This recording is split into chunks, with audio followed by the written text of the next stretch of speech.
and welcome back to another episode of Tech Pro Unicorn. I am your host, Michael Grace, and today I am joined by one of our own, Daniel Jenab.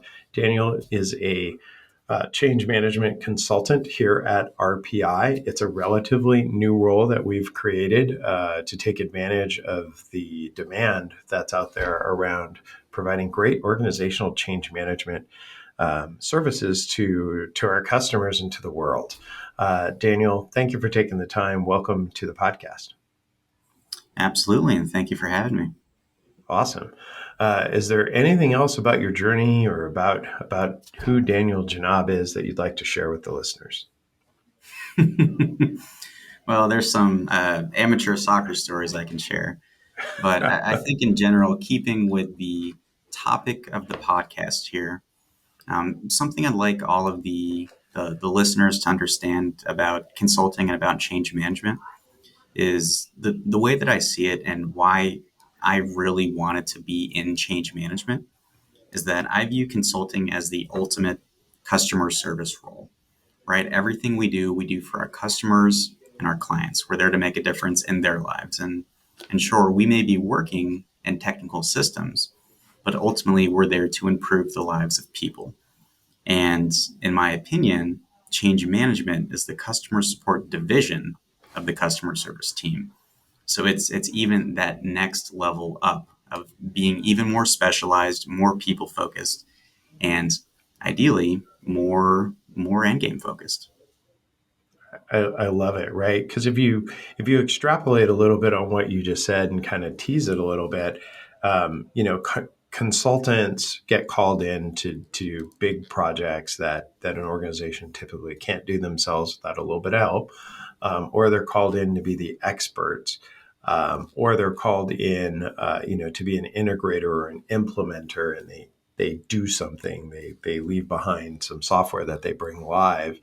And then I love what you said about how change management is really the people side of that, right? Which is every company says, oh, our people are the difference. Our people are most important. Our people, our people, our people. And then they do these huge projects and they totally say, yeah, we're not spending that to make sure that our people get there. Or they do, and they realize the value of change management. So I love just kind of how you equated change management to being kind of that ultimate component of consulting. That was really cool. Yeah, I think it's one of those things where certain people, when they think of consultants, the stereotype is somebody coming in on site, disappearing into a back room for a couple of days, and then leaving without ever talking to the department or walking the floors and talking to the people. And here at RPI, we don't do that, for starters. And then I think change management in particular really helps to create that sense of togetherness and unity in the project.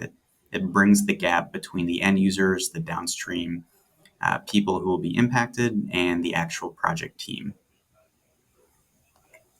I love it. So let's talk a little bit about change management. It's kind of a fuzzy word, if you will, right? People hear change management or they hear project management, and they're like, "Isn't change management part of project management? Isn't it the same thing? Doesn't the project manager do change management? Why does Daniel have a title called change management? And certification. We didn't talk about it. Daniel's also Prosci certified in change management, as well as are all the change managers here at RPI. So what's the difference? Like what is change management? Why is it different than project management? And why is it important to projects? Yeah, so I think really quickly jumping on that project management comment, it's not just project management. I actually had a client recently ask what the difference is between change management and marketing. And I think you can tie that to corporate communications as well. There are lots of various departments where change management kind of touches, but project management is definitely the most common one that it's tied to. But as far as what change management is, how we define it to clients is that change management is this blend, this combination of processes, tools, and techniques that we utilize to help manage the people side of change. And people in bold, italics, underlined, however you blow up the text, however you want to emphasize that, must emphasize the people side of change. And of course, we do that in order to achieve desired business outcomes.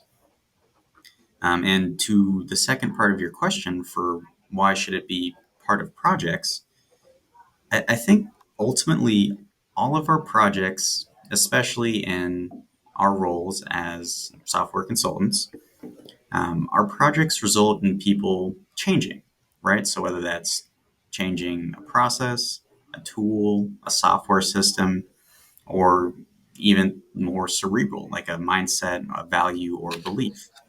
And so I think a lot of the project's return on investment, or why a company does a project in the first place, is really closely tied to whether or not people can successfully change and modify their behaviors to fit what we're doing in the project. So for example, better data and better analytics for reporting, that's only useful if people are actually looking at these reports, if they're running the new reports.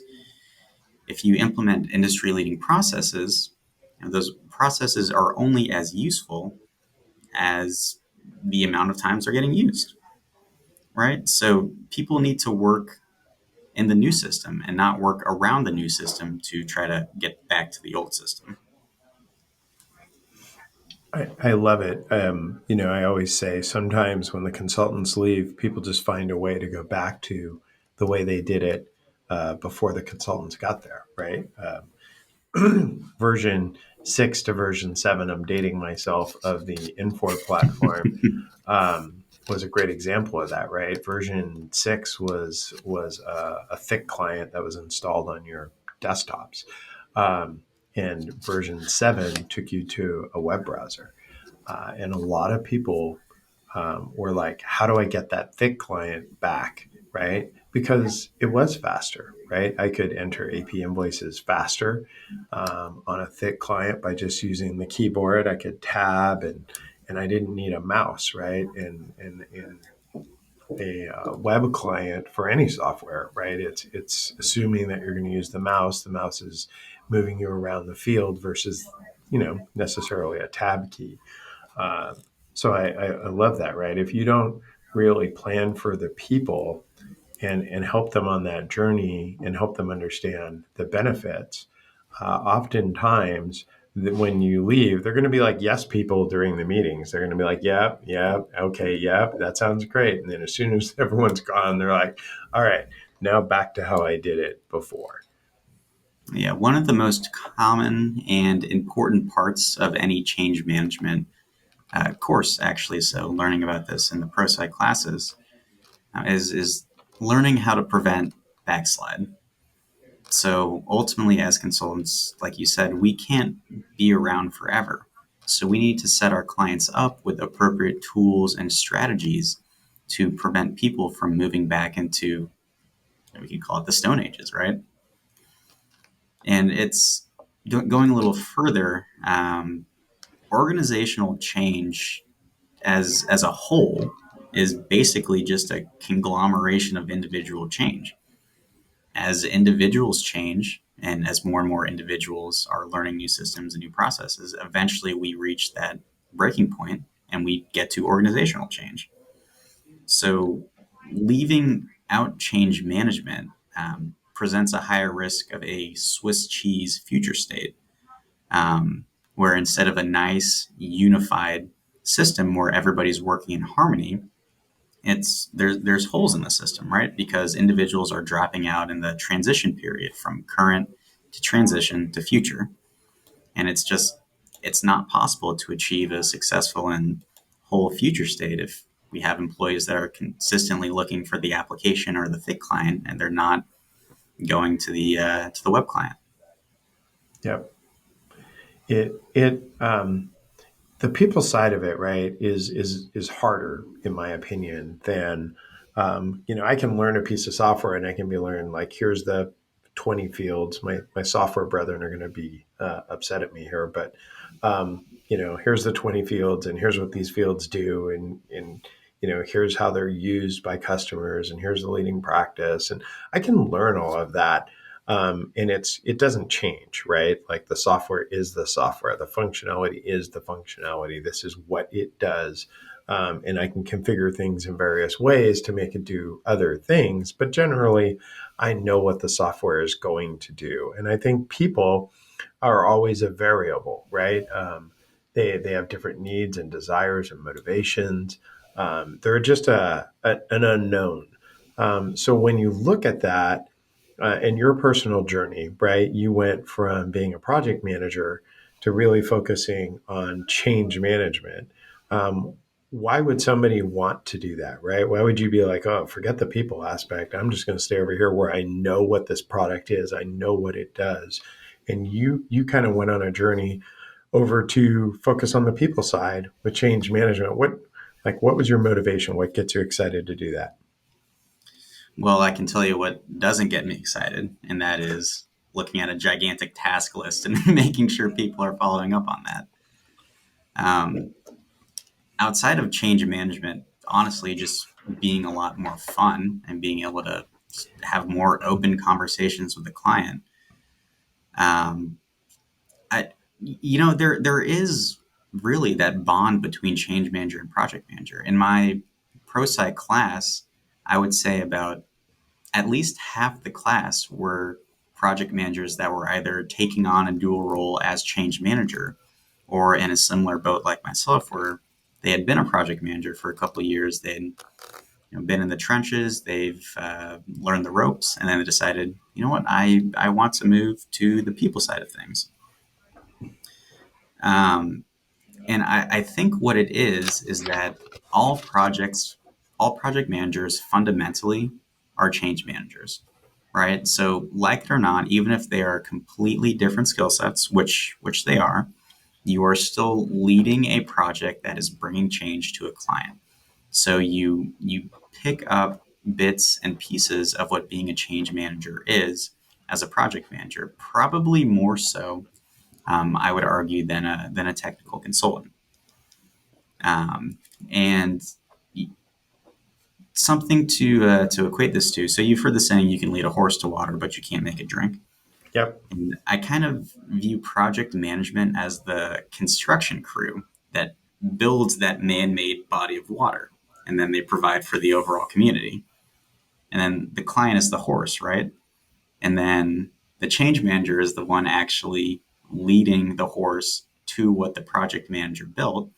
And while it's leading it, it's talking to the horse and tools and processes and hopefully encouraging that desire aspect to encourage the horse to drink that water. I love it. So change managers are people that talk to animals. Exactly. I love it. Well, we are on the Tech Pro Unicorn podcast after all. That's right. That's right. And unicorns are animals too. However mystical and magical we might be. But I loved a couple things of what you said. And I have some opinions, obviously, on change project managers acting as change managers.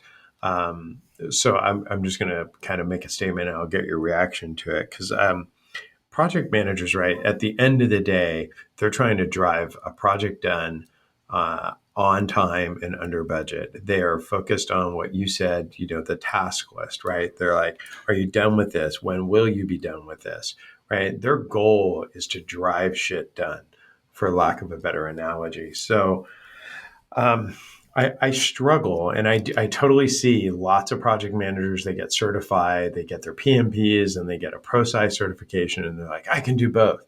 And I challenge you that you might be able to go through the motions of doing both, but you're going to do one of them poorly, and it's probably going to be change management.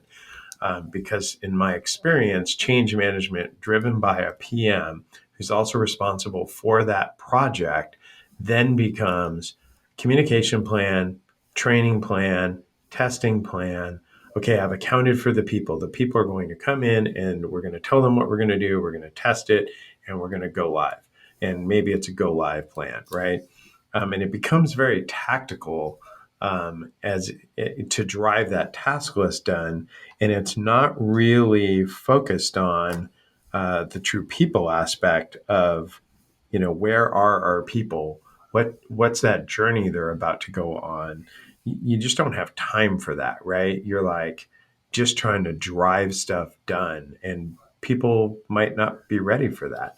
So I'll pause there and get your reaction to that thought that project managers probably aren't the best people to also be doing your change management efforts. I would challenge that point in a sense. So I do agree with you, but I think if there is no change manager on the project, then it does fall to the project manager to do that. Whether the project manager really wants to or not, they have to be responsible for it. But the ideal situation is that there are very two distinct roles. One of a project manager focusing on the three pillars of project management, so scope, timeline, and budget. But you notice there's no people in those pillars, right? And then the change manager is focusing on the people side of all of those things. I love it. And really, we can look to RPI as an example. Our projects are getting bigger and bigger. We're getting $2, 3, $4 million ERP implementation projects. These project management tasks are completely a full-time job, and oftentimes more than a full-time job. A traditional project manager on these large projects where you most desperately need the change management just because of the organizational impacts, the project manager won't have the time to successfully do that role. True. Yeah.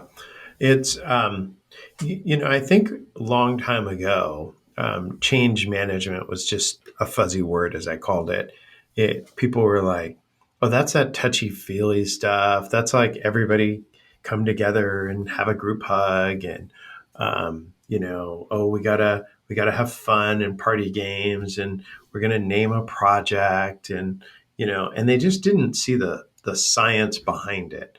I think one, the Prosci methodology gave some credibility to the practice of change management, and I'm super appreciative of that because I think it needed it.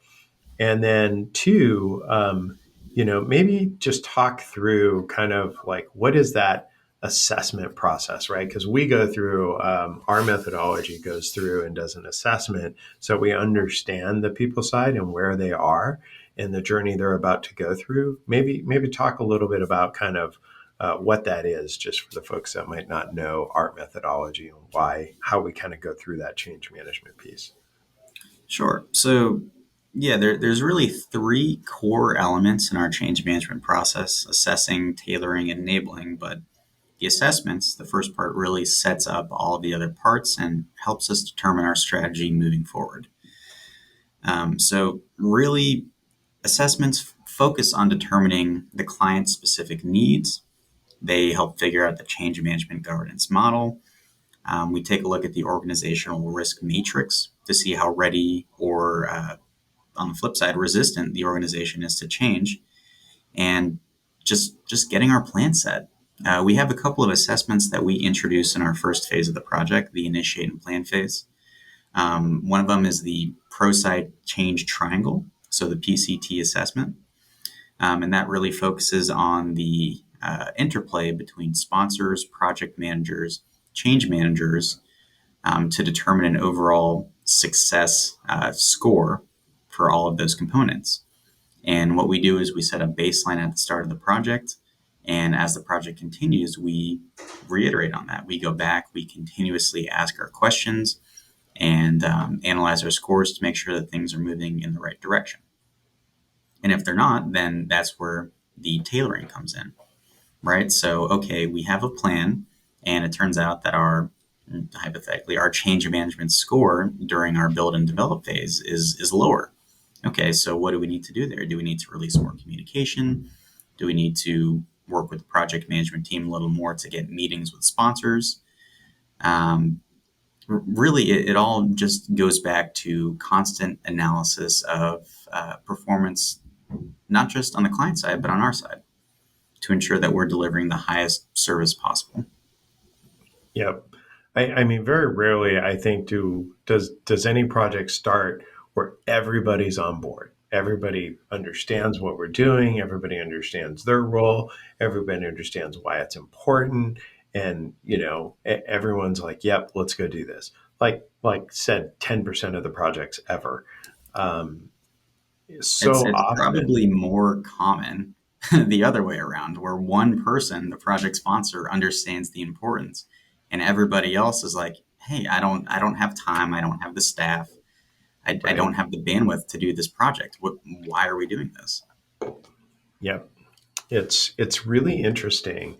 And sometimes when we do these assessments, people are shocked. Usually the sponsors are shocked, and or it started like as an IT. You'll hear this, right? Like an IT driven project, and the sponsor might be in the business tower, right? The CFO is the sponsor, and we'll do an assessment, and the sponsor like isn't fully behind it, doesn't really know what's going on, which is a real dangerous place to be when you start a project, to have your sponsor go, yeah, I don't know, it's just one of the many things that I'm doing, I don't know, like danger.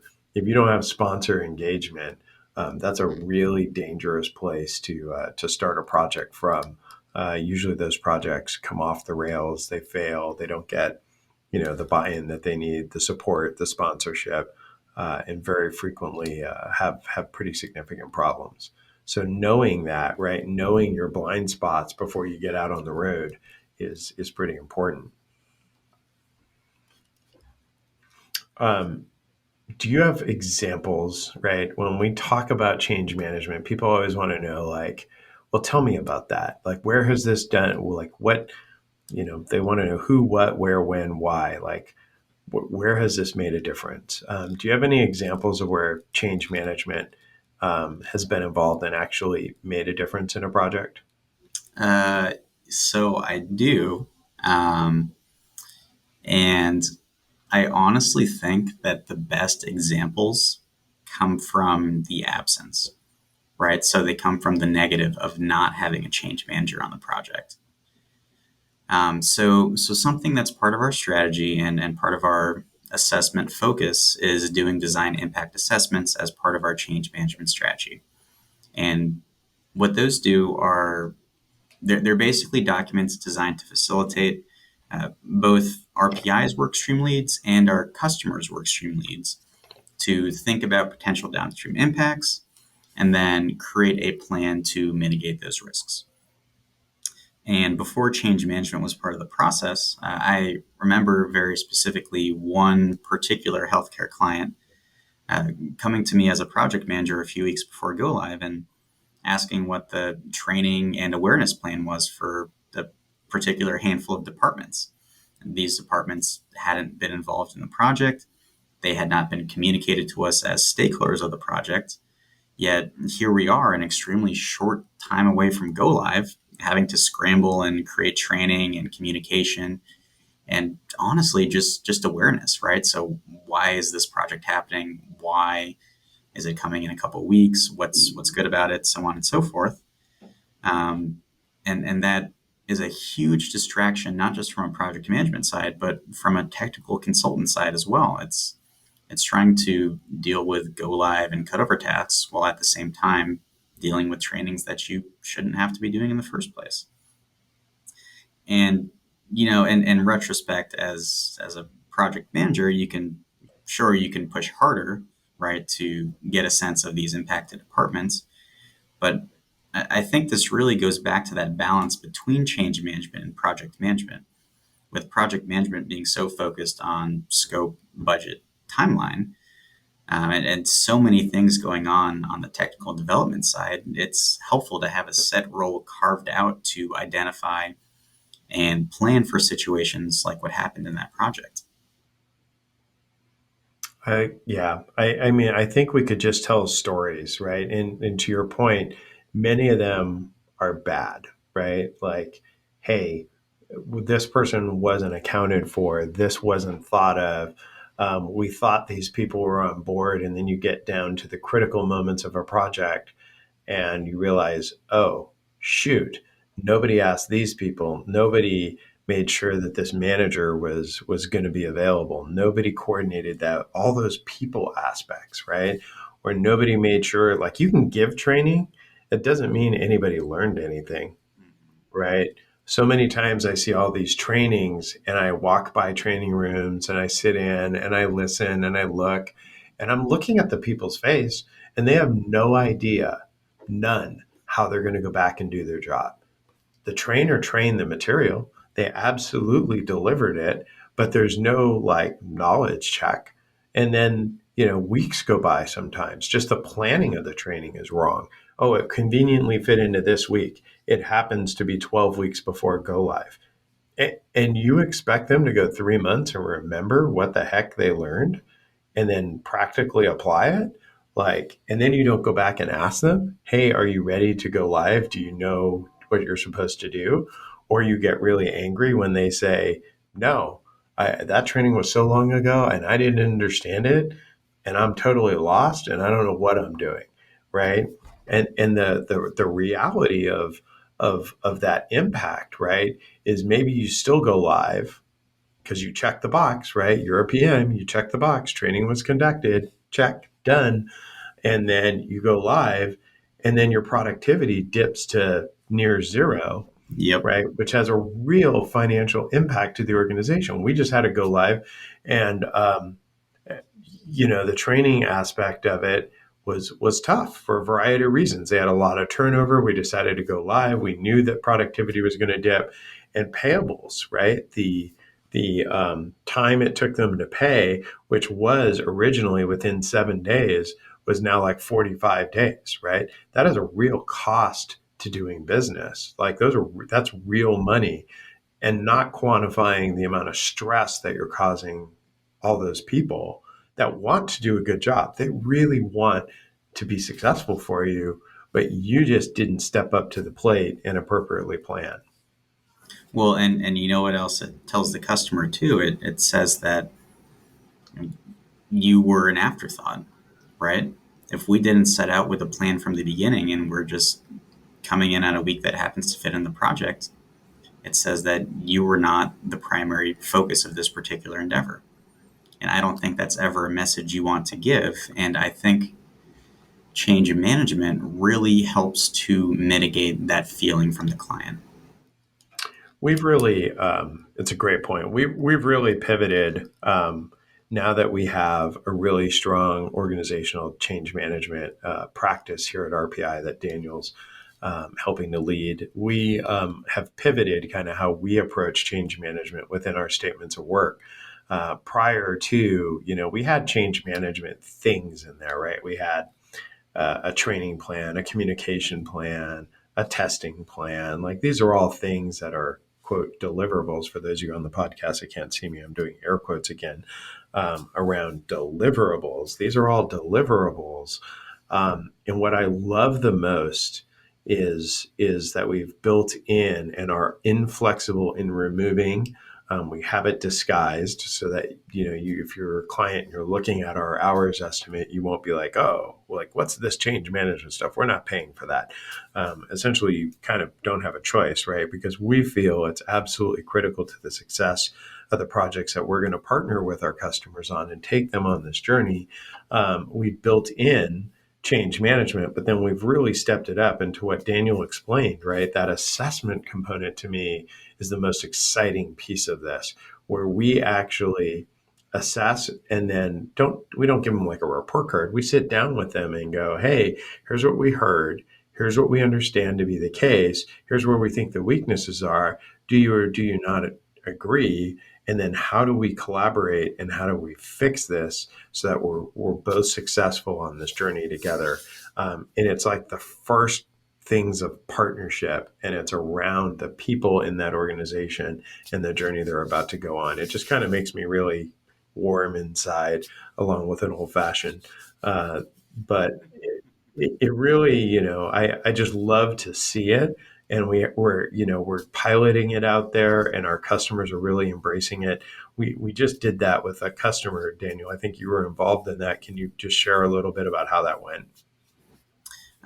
Yeah, so this was actually really cool, and I think classic change management, where myself and another change manager flew on site for 2 days. So just a short little breather. It was in the middle of SIT, so a very intensive testing cycle. And what we did was we got bagels for each work stream. When we were there for lunch, we provided lunch for the team. And we basically sat down with the sponsors of that particular work stream. So finance, supply chain, human resources, as well as the people managers. And we just had an open and honest conversation about value propositions, right? So you've been testing for months, you're exhausted, and you kind of lose sight of the bigger picture almost. So our meetings were designed to go in and pull the client back just a half step and be like, okay, testing is stressful. Testing is really, really stressful, but you're doing it for a reason. And these are all the reasons. And we got about 30 to 40 really solid positive statements from each work stream about why they're excited. And as we're in the room, as they're eating bagels, eating lunch and everything, you could just see their eyes start glowing a little more. They were smiling, they were laughing, and they were having a really good time talking to us. And I think ultimately that's really part of the huge benefit of change management in these projects, right? So the stress on the client is just huge, but being able to take a quick breather, step back, focus on the positives, and then focus on how these positives are going to be communicated to the organization is a gigantic benefit to them. I love it. We were prior to the podcast. Daniel and I were having a conversation around project naming, right, and project branding, and we have a lot of customers that are like, "Oh yeah, we don't need to do that." Um, and I just think it's such a missed opportunity, right? We're not talking like, "Oh, it's going to cost you $100,000 to name and brand your project." Right? It literally is a few hours of consulting to brainstorm and get some coalescence. And to what you were just explaining, right? It's kind of like it's creating this brand, this thing people can have a sense of pride and ownership in that they're about to go on. And sure, you could call it the Infor Cloud Suite Implementation Project. Wow, that sounds really exciting, and I want to be a part of that. Right? Or I was sharing a project where we called it Safari, right? And Safari had it was an acronym. The S stood for something, the A, the F, and so on. Um, but at the end of the day, right, we had this really cool theme, and we created a logo, the Safari project. We're on a journey together. We're on an exploration. Um, and it was written into all the communications, and it was branded, and there was an internal intranet website with all the updates related to Safari, and the project team room that everyone was in had really cool Safari themed things in it, and people were taking photos in front of stuff. We had like an Instagrammable kind of photo area, and people that were coming in, and the SMEs, and it was an exciting place to be. They were coming up with like, oh, somebody made punch one day and called it jungle juice, and there was just all this stuff around. We're all part of this project, and the project itself is exciting and fun and different, and not just the Infor Cloud Suite implementation project, which I guess you could call ISIP or something, which means nothing and isn't very exciting. So, when people came in and we were doing training, right? All our trainers had on safari hats and brown vests, with like fishing vests and stuff, and they were going on an adventure. They were your adventure guides, and when we went live, that's how they were identified. I've seen safety vests used and stuff, but here we had everybody their adventure. All the super users were all in all their adventure gear, and for the go live, somebody coordinated with the local Land Rover dealer, and for the go live day, there was a couple Land Rovers out in front, and it was just a lot of fun. It created an excitement. It took away the stress. I'm sure it was totally still stressful, but such a simple action with almost, sure, we bought some trinkets and we sponsored some lunches and stuff, but for such a little investment, people were proud, right? I met with somebody, and it's been about 12 years since we probably did that project. And I met with a gentleman who was on that project, and he's like, I still have my vest, I still have my button. 12 years later, that was an important thing in his career. And it's crazy that we have companies that are like, we don't need to do that here. I probably don't want to work there, right? Like, I want to work at fun companies, especially in competitive days like today, where employee retention and stuff. You gotta make it. They're going to go on a 2-year journey. That's hard, and it's extra work and long hours. You gotta give them something.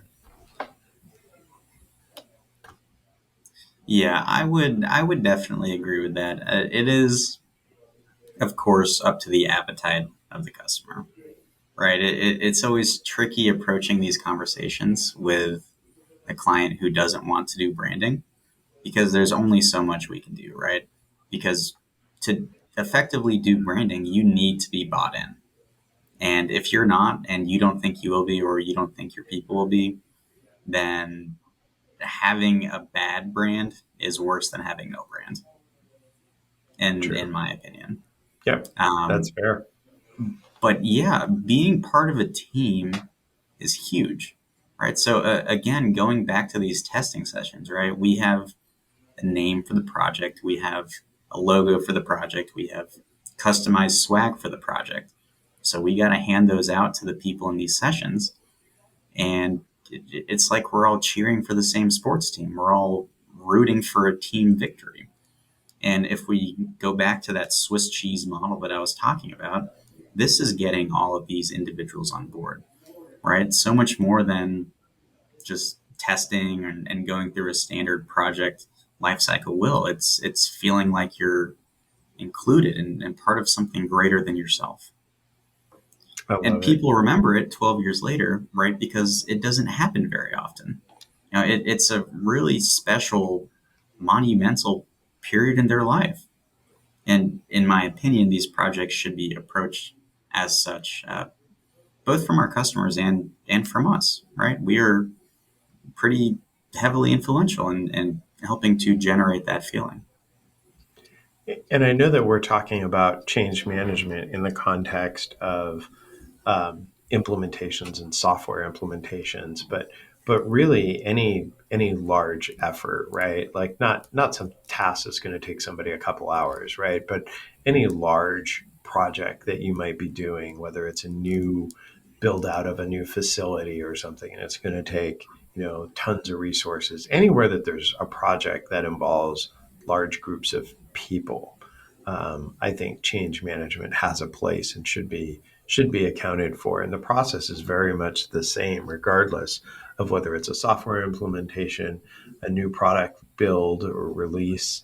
And change management, we're talking about it from an internal perspective of employees, but there could also be a customer facing, and how we communicate and what forms of communication and interaction we have from our end customers, not our employees, but maybe you're developing something and it's going beyond your company to end users that are external.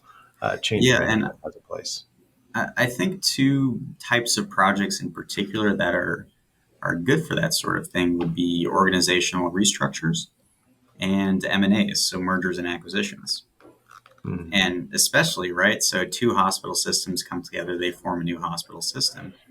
That same process of assessing, tailoring, and enabling and helping either assist with branding or definitely with messaging out to not just the hospital end users but overall the patient community of your area. That's that's huge. And I think the opportunity for change management is definitely there.